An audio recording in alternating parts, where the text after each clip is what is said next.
Now at 11, a mass shooting downtown kills 2 teenagers and injures 5 more people. Tonight, community leaders from the mayor to the police chief to peace activists are calling for an end to the violence. And today was the 3rd day in a row in the 90s. One more hot day and storm chances in the forecast. Live from Indy, you're watching 13 News.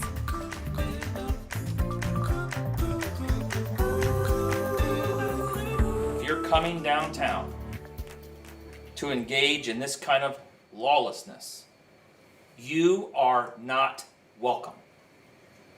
Stay home or go home. Indy's chief of police frustrated with violence and announcing new safety changes after a deadly holiday downtown. 2 teens killed and 5 other people hurt in a mass shooting just hours after 4th of July fireworks. Tonight, we are digging into the new plans from cameras to curfew enforcement to keep downtown safe. We're also hearing from city leaders and faith leaders pushing parents to be accountable for their kids. But let's start with what happened early this morning, that mass shooting that took 2 lives. Just hours after thousands gathered for the downtown fireworks show, an explosion of violence. 7 people shot, most of them teenagers. A 15-year-old boy and a 16-year-old boy both died from their injuries. I gotta be honest, I'm tired of it. You should be tired of it. This is not our job to do this. It is unnecessary. You don't have to act like this. Raw frustration from Indy's top cop after yet again gun violence targets young people in the heart of the city. Investigators say just before 1:30 a.m. there was a fight near Washington and Illinois streets. Then police heard shots fired and found the victims. IMPD says this happened as hundreds of unsupervised young people were gathered downtown. I don't know how many times I have to say it. We are not your children's keepers. City leaders echoing that message, pleading for parents to step up and get involved. All of this pain, all of this grief, all of this heartache is avoidable and is preventable. But you have to take responsibility as a mom, a dad, a man, a woman, a grandmother, an aunt, a cousin, or uncle. I think we know what's going on in our homes. We know what's going on in our neighborhoods. As for the mass shooting, IMPD did recover several guns at the scene and detain several people for questioning. So far, though, no arrests in that mass shooting, but Metro Police did tell us they made 20 arrests last night before that gunfire downtown, and they say they recovered at least 2 guns from kids downtown. Well, now to the safety changes, including a call for parent accountability. Our Marina Silva looks at what police are doing to protect people downtown. Police say on Friday and Saturday nights, this is where kids go, downtown, unsupervised. You can see them being dropped off by their parents, 5 or 6 at a time out of the car. You can see them jump out of Ubers and Lyfts, and you can see them jumping off the buses that they ride down. The chief wants parents to be accountable for their children, and the city's also making safety changes. First, enforcing the curfew. Take a look. Here's when state law says kids can and can't be out. And that's why any kind of curfew enforcement needs to be based in help and not punishment. Taking someone to the Family Justice Center, watching them go in the door and then out the back door is not going to help anyways. Another one of the changes, more eyes watching downtown. Police say they're going to be adding security cameras like this one. We're going to use technology again.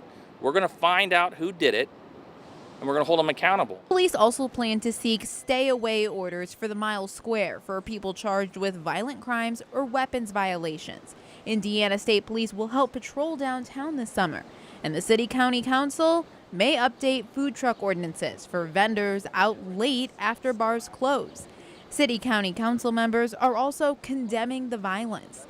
Leroy Robinson says the council will revisit the curfew ordinances as well as introduce new ordinances to hold parents accountable.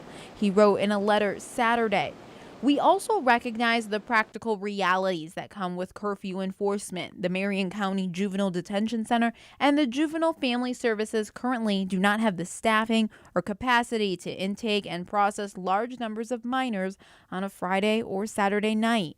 Reverend Malachi Walker is the founder of Young Men Incorporated. He says he was speechless last night, but it's time as a community, everyone works to take care of the kids. Most importantly, it's going to take the parents. Not that I'm holding parents accountable. I feel the parents are doing what they could do to some extent, but it is just more than just the parent. All to not only keep kids out of trouble, but keep them alive too. In Indianapolis, Marina Silva, 13 News. And happening tomorrow, clergy and local leaders are planning a procession downtown. They're walking from Christ Church Cathedral to the scene of that shooting downtown. 13 News will be there. We'll share their message with you. You can also find continuing coverage of the mass shooting and the changes proposed on air and online at WTHR.com.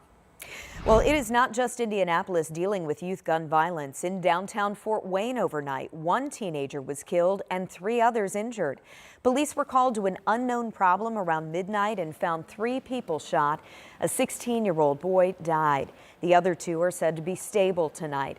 Police say a 4th victim then walked into a hospital with a gunshot injury, but is expected to survive. All of the victims are between ages 15 and 18. Tonight, an Indianapolis mother is remembering the son she lost to gun violence. A vigil and balloon release was held tonight for Jeremiah Cotton. He died last Friday after being shot in an apartment in Cumberland. His mother says Jeremiah was a goofy kid, always having fun. And she says while she's certainly still grieving the loss of her son and wants answers, she needs to be strong. I normally wipe my tears and just be like, okay, you know, I still got 4 living kids, so I definitely have to be strong for them as well. And, you know, I can't break all the way, you know, because I have to hold them up. Cumberland police first said Cotton was in an apartment with 5 other young people when he picked up a gun and accidentally shot himself.